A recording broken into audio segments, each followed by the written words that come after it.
Hi there, today I wanted to share with you some new findings of your interest in regards to the Noah Presgrove case and a key witness, person of interest known as Avery Combs, the birthday girl who hosted that party back in 2023. Upon reflection of Noah's anniversary, which just came up a few days ago, September 4th, Avery Combs did a Snapchat post with a photo memory of Noah and a caption. I'm going to present that to you in just a second because the language which was used was very interesting, and credit to Reddit on there. People commented and shared their thoughts and they feel somewhat suspicious with what Avery had to say.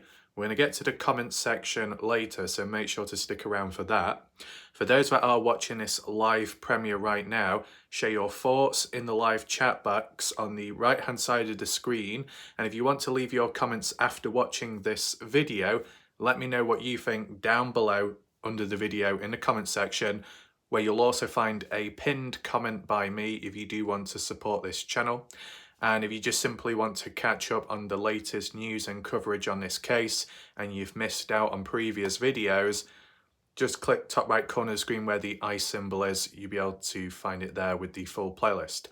With that all being said, let's get straight into this news. So this was posted 18 hours ago by OK Coach. I don't know if that's short for Oklahoma, but nevertheless, got some interactions there. Let's click on the photo itself. So is it OK Coach who got this screenshot, took a photo of another phone device? Now take into consideration the reason why a person would do it from this perspective instead of outright screenshotting it on your own phone is because when on Snapchat, if you do take a screenshot, the other user will be notified of what you've done. So they know who you are, and they could get defensive afterwards. They could start questioning you as in, why are you screenshotting this photo or this video? Are you going to use it against me? And all kinds of trouble can come out of it.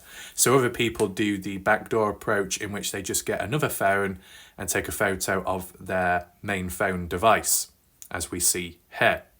This is by Avery Combs' profile post on Snapchat. It appears to be a still photo, I'm guessing, unless it's video footage. Feel free to fill in the blanks down below if you're behind this post. Is it just a still snapshot of a video, or is it just an outright photo? Nevertheless, who's actually within the shot? Before we actually read the caption, well, you've got Noah Presgrove from the looks of it, once again doing the V sign with his tongue stuck in between, sticking out of his mouth, as what we saw, I believe, on the Saturday where he did it. And I think that might have been when he had the grazed knuckles, possibly. But the background appears to be the kitchen area of the party house. So this probably implies that this was actually taken from the party back in 2023. Down below near to Noah appears to be a female. Would that be Avery Combs herself? Possibly. The face is out of shot. It's kind of hard to tell. But nevertheless, what this also implies is that I've never seen this before. So is this more media footage, photos or videos, whether it was uploaded to social media or not? Things like this, how much more is out there? You know, like if this is all in relation to the party, and it's been very limited as for material for media, videos, what we've seen ourselves. We saw a small compilation and a couple of photos. That was mainly it. And yet this one stands out. Never seen it before. Let me know in the chat right now. Have you seen this before? Are you familiar with this photo or capture, screenshot of a video? And I'm assuming it's from the party because this is all in relation to the anniversary and as well on the day of Avery's birthday. And that was classified as 2 days ago, but let's just see what the caption says itself. Now, hopefully you can read it. If not, I'll read it out to you. Just listen in. Avery says, I still wake up hoping it's just another one of your sick jokes that you'll walk in saying, got ya, I pray every night that you get your justice and peace. I know you're giving heaven hell. Those angels up there are so lucky to have you, Noah. In brackets, Tarzan. Marlboro Man, miss you always. So I don't know what that last part means, Marlboro Man. Don't know. Why called Tarzan? Is that a nickname? Maybe. I've never heard it before. Tarzan because Noah didn't really wear a shirt. That could be a possibility. And wearing shorts. I would get that. There is like a bit of a love heart emoji going on at the end. That can mean many different things in a friendly way or much more. And the only reason why I bring that up is because supposedly Avery and Noah were together at some point in the past from how the story has gone online and what people have been talking about. I've not really seen any counterpoints, but people are welcome to give counterpoints, whether it be directly from the horse's mouth or beyond. But does anything stand out to you as a viewer? Any language and wording which seems a little bit off or rich coming from the likes of Avery? We'll try and dissect it right now. So the first part, I still wake up hoping it's just another one of your sick jokes. I'm guessing a reference to Noah being a prankster. Justin Roy's confirmed that, Caden Pressy's confirmed that, but not in a negative way, in a positive way. But for Avery to say another one of your sick jokes, what does that imply? Maybe in a light-hearted way here, a form of delusionalism masked with hope, wanting it to be like a nightmare to wake up from it and everything's okay.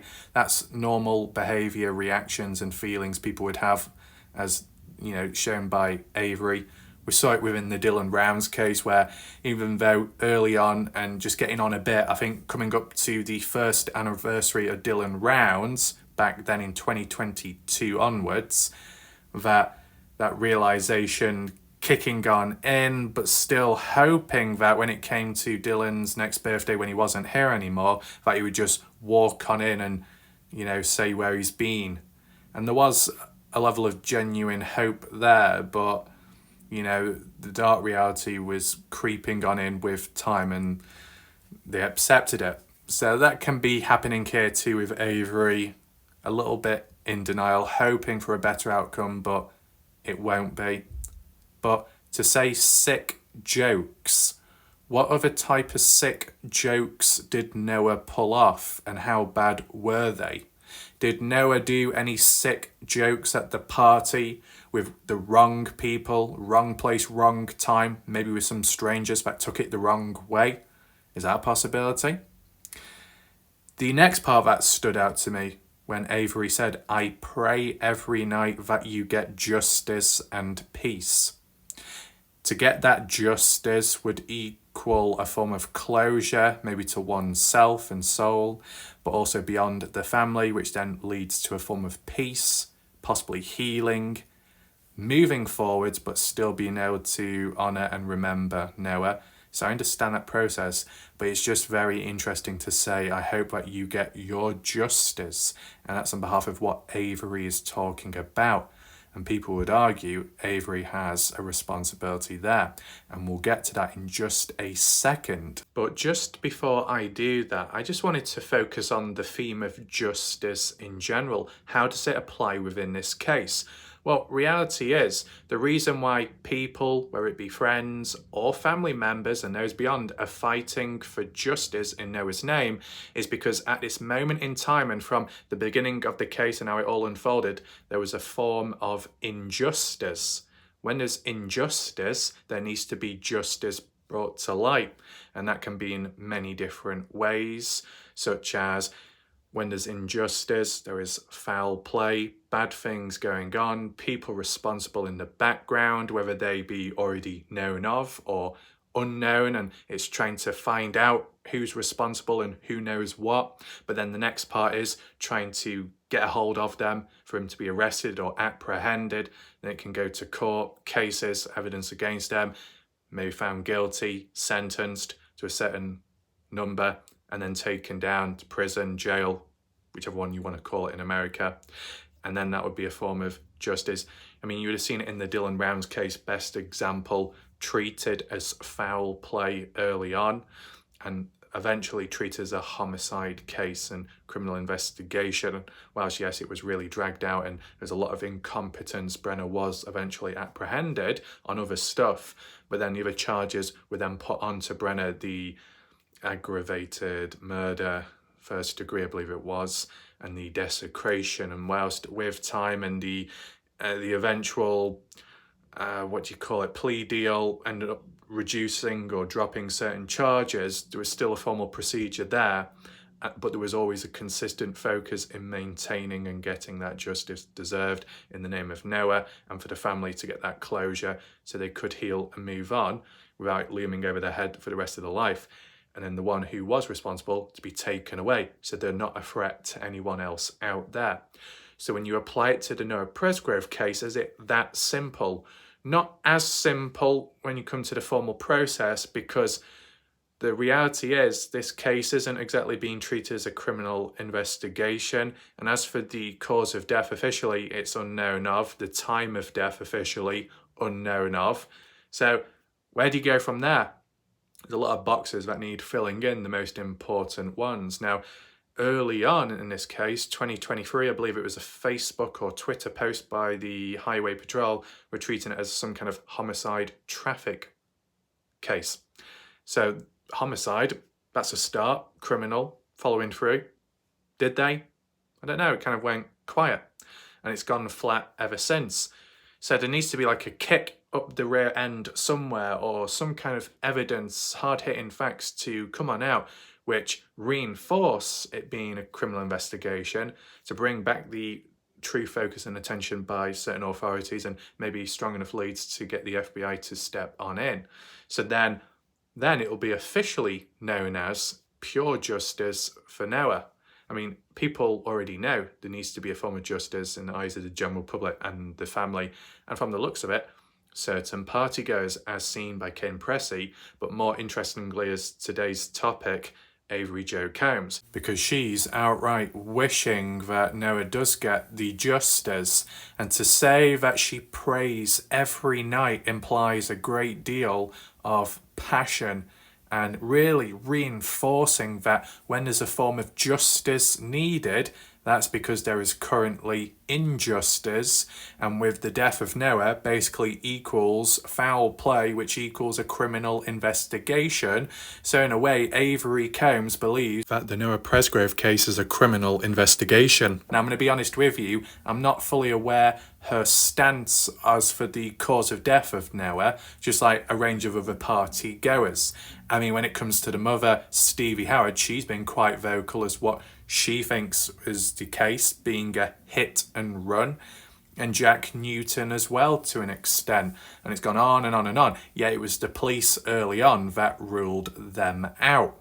So if it was ruled out, why are still some key people in the case truly convinced it's a hit and run? Are they delusional? Are they trying to convince themselves and convince others, to pull the wool over people's eyes? It just seems like a bit of a messy situation, doesn't it?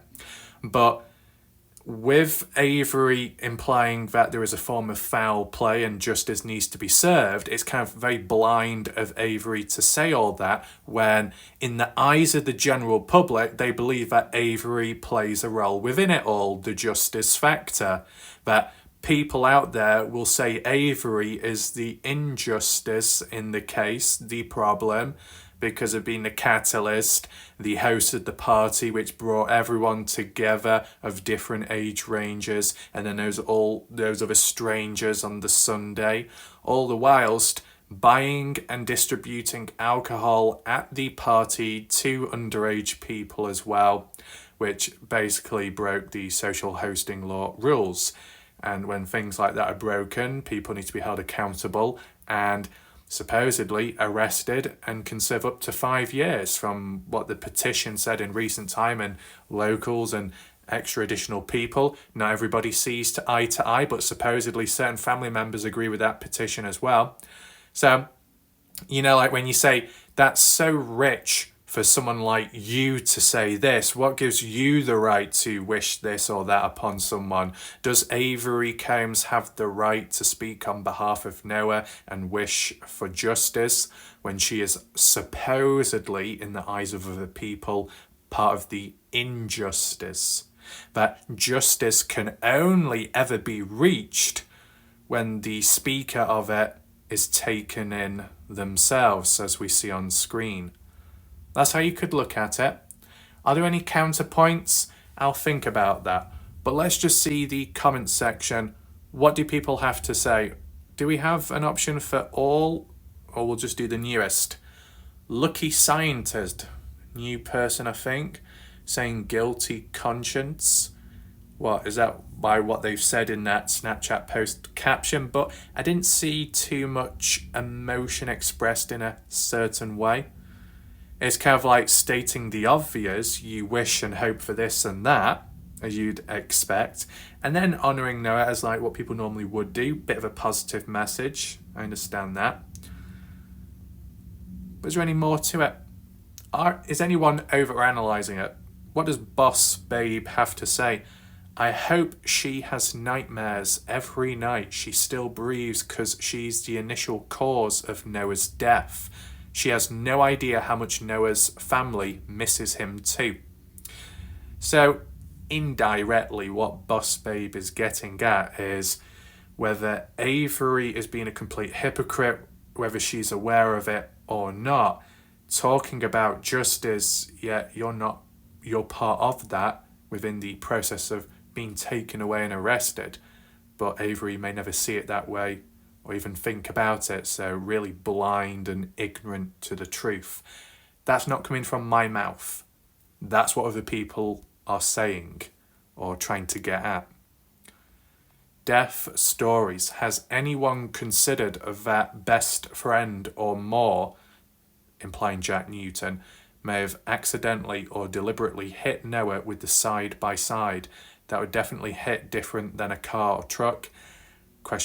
I'm honestly asking if anyone knows that that's being considered. Kids don't realise the catastrophic damage that could actually do, and say one or more kicked him whilst he was down, just wondering.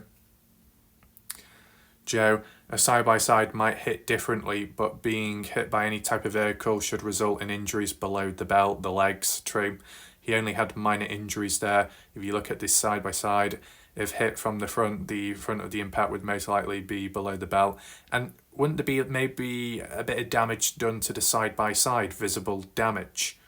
I don't think we ever really picked up on that. There was that mention of the side-by-side rollover where there was no damage there. But was there any damage after that point with the vehicle or another one? Because when people are even hit with a car, standard one, not a truck, a bit more durable, but a car, there could be a dent in the bonnet, the bumper area, maybe even additional DNA substances, bodily fluids, depending how they've been hit and what came out at the time. And I would also say where Noah was found on the highway on the shoulder, it looks like he was placed there like roadkill. So, when you get certain animals that may get hit by oncoming vehicles, small animals or larger, more so the smaller animals can get knocked across the road or pushed forwards beyond and then squashed, flattened, right? And then maybe cleanup crew, highway maintenance, whoever has to come on down, clean up and just move the carcass, the animal to the side, place it there, drop it there on the hard shoulder or onto the grass verge, which is kind of similar with Noah Presgrove in a way. Some people that get hit by vehicles will be shunted further forwards, the way the vehicle's going. So like if it's going north, you'd be pushed backwards, but going in the north direction. But then again, if you were chipped on the side, you could be flung, spun around and somehow land near or on the hard shoulder. But then there's other factors, with the injuries as well, that takes place. And the shoes, how they can sometimes fly off when you do get hit hard. So there's a range of different factors to take in mind, not just one.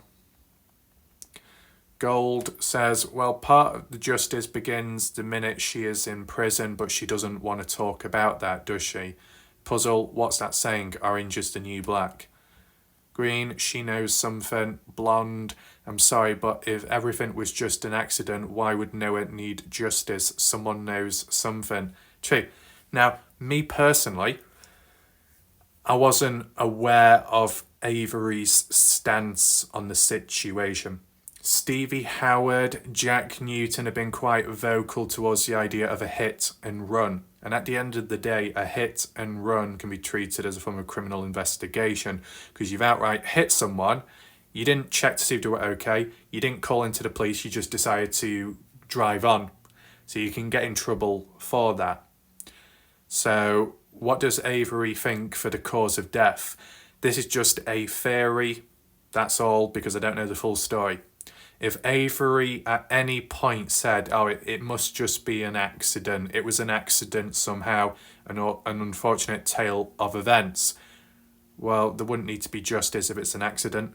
Just like how if a person was to commit suicide, providing there was no background bullying or any factors in the background, nothing negative there, the person just decided to end their life out of nowhere. It's kind of like on them, they've made that decision. Even if they weren't in the right frame of mind, there's no other factors or responsibilities at play, no other forms of foul play, so you can't get justice there. Obviously, it's not an accident, self-inflicted, but still it's just another way of saying that the death of someone doesn't always result to getting justice, because there might not be any justice in the first place. Then other cases, there might be a form of justice, but it's never reached. And that might be because the person was never caught or how they were sentenced. Certain charges were dropped or reduced, maybe because he had a good attorney, maybe plea deals were made in the background if they were, available at the time. It's like with the Dylan Rounds case, whilst justice in a way was eventually achieved in the name of Dylan Rounds and the family getting that closure, because of that plea deal, details behind that, charges being dropped, the sentencing not being long enough, meaning there might be a chance that Brenner could get out in the future, you're not getting the true full justice. And it was even worse in the past because they were willing to drop the murder charge and change it to self-defense. Yeah, self-defense, in which Brenner just decides to shoot Dylan multiple times in the head. Yeah, that's definitely self-defense. That's how crazy it could have got. And that's why plea deals weren't accepted in 2023 onwards, even though most people were questioning it at the time because they didn't know all the details. So that's just some background information. Blonde, what the actual hell?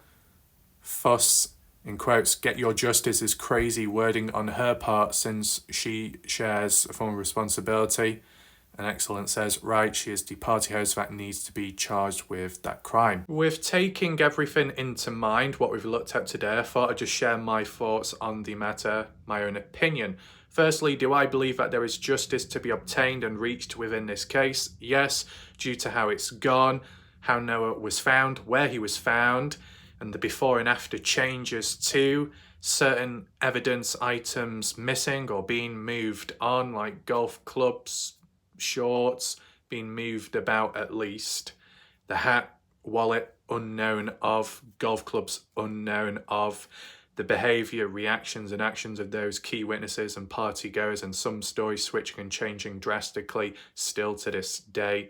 Threatening language, behaviour in the background too. Friends of friends or family of family putting the foot into the door even though they aren't really a part of the case, but they're making themselves part of the case. There's a lot going on, and it just seems a little bit shady. So I do agree with that. Now, do I think that Avery Combs is the be-all and end-all problem being responsible for Noah's death? I wouldn't say so. I think there is a form of responsibility that comes into play, whether that be intentional or not. There's a form of direct responsibility because of being the party host of an adult age, having a responsibility to, have fun and allow others to have fun, but to be aware and alert that there are a range of different age ranges and people that she knows quite well.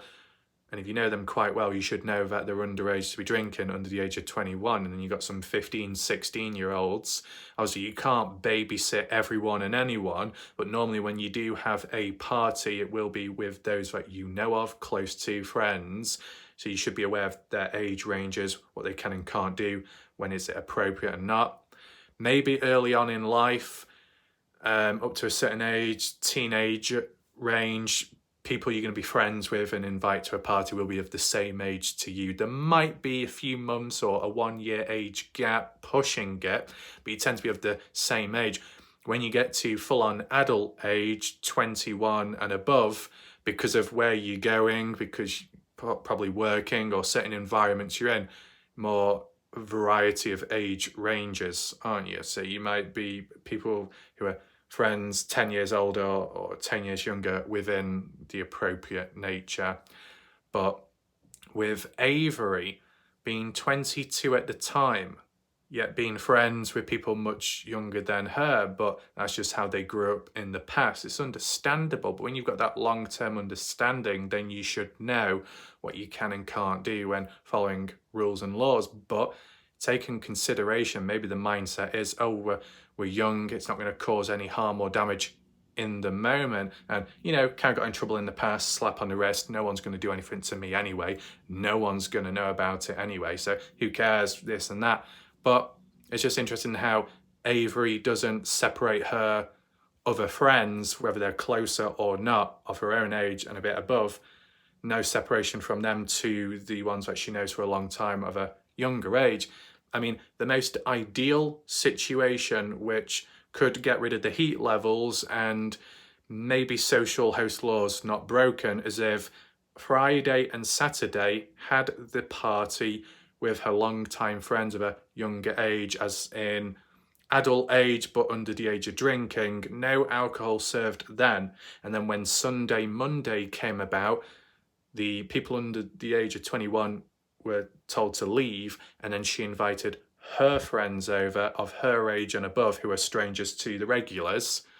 So the regulars of underage weren't there, but the older people were, and then the alcohol was served. There shouldn't be really any issues, but furthermore, it probably could have prevented the death of Noah. Now, I have done a video, a separate one, if you do want to look deeper into it, as in the party situation, the alcohol, the theme of it, the severity, and how it links to so many different events at the party.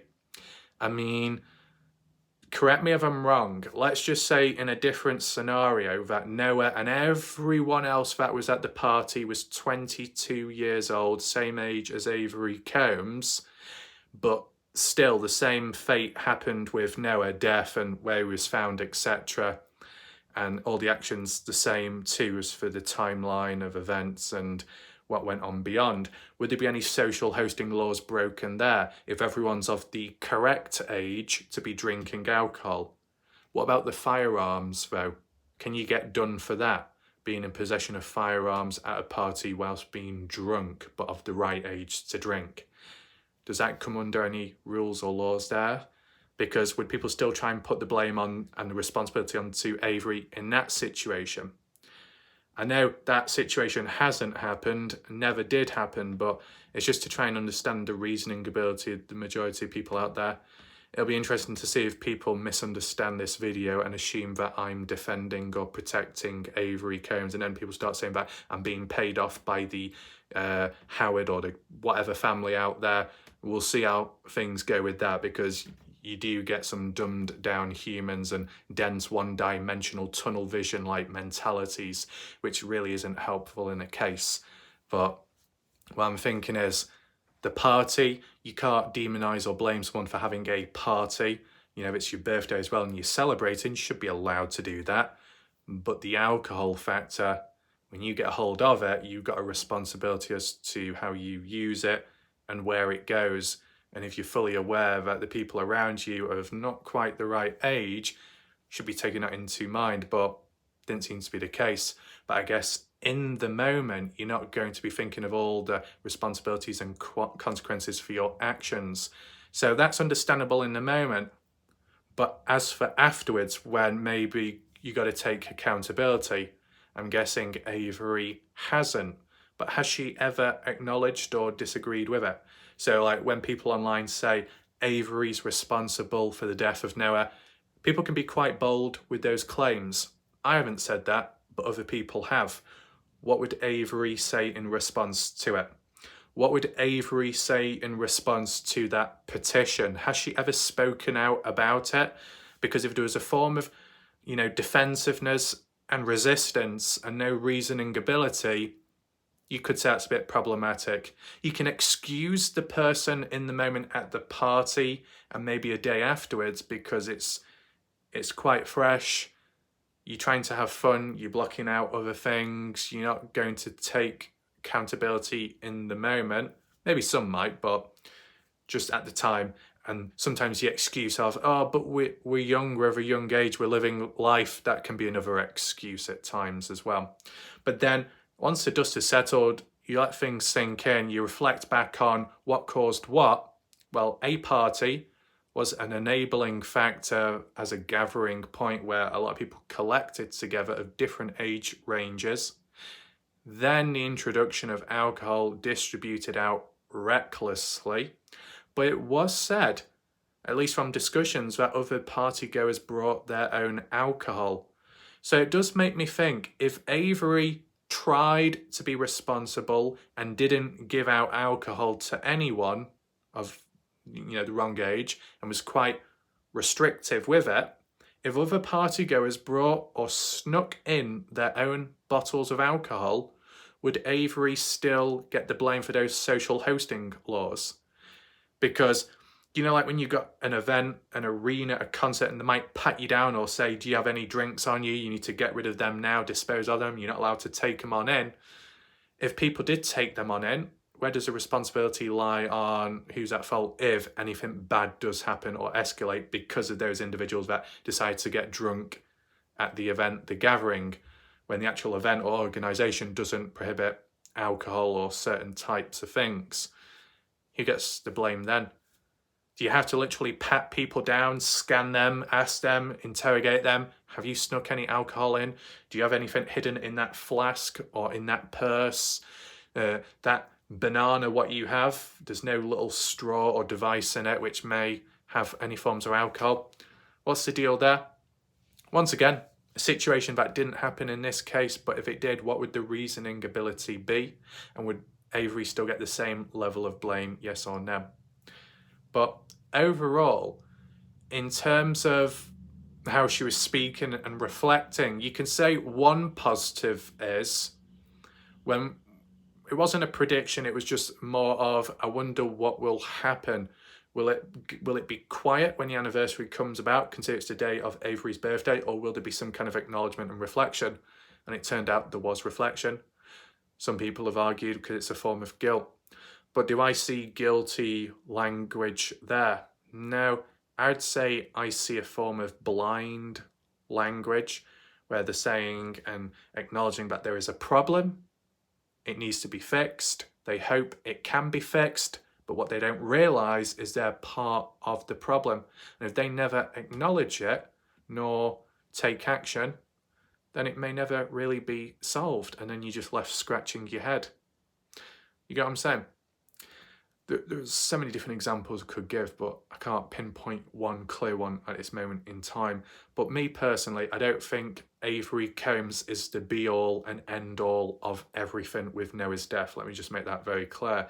There can be other components, other factors along the way. Certain actions by Avery could be seen as the enabling factor for setting the ball, the motion, going in a direction which then leads to stuff backfiring at the party and beyond with Noah. Anyone else along the way attending the party that could have been responsible? Well, I did do a video, I believe, last night looking into that, stranger, friend or foe. Be sure to catch up on that. It will be where the eye symbol is top right corner of the screen. But I think that's it for now. Let me know if you've seen any more post social media from any party goers besides Avery, besides, I guess, Caden, because Caden did do an acknowledgement to the anniversary. But what about Jack? What about Isaac, Mikey, and anyone else in between, Carter Combs, Jasmine? Did any of them acknowledge or reflect on Noah online?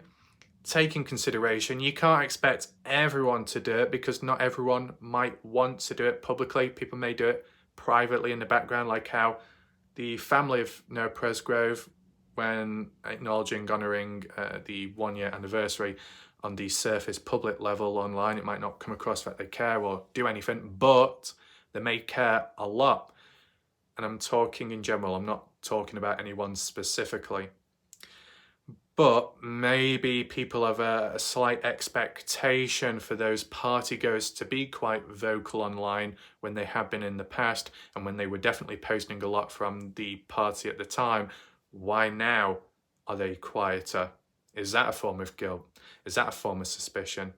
So there's different ways of looking at it, and the explanation to why some people have an expectation behind how people should go about when doing things in a case or reflecting back on someone. Hopefully you found this video of interest. Feel free to like and share the video, and we'll see what other people think about it, and hopefully it gets the awareness. Thanks for watching. I'll see you next time. Goodbye for now.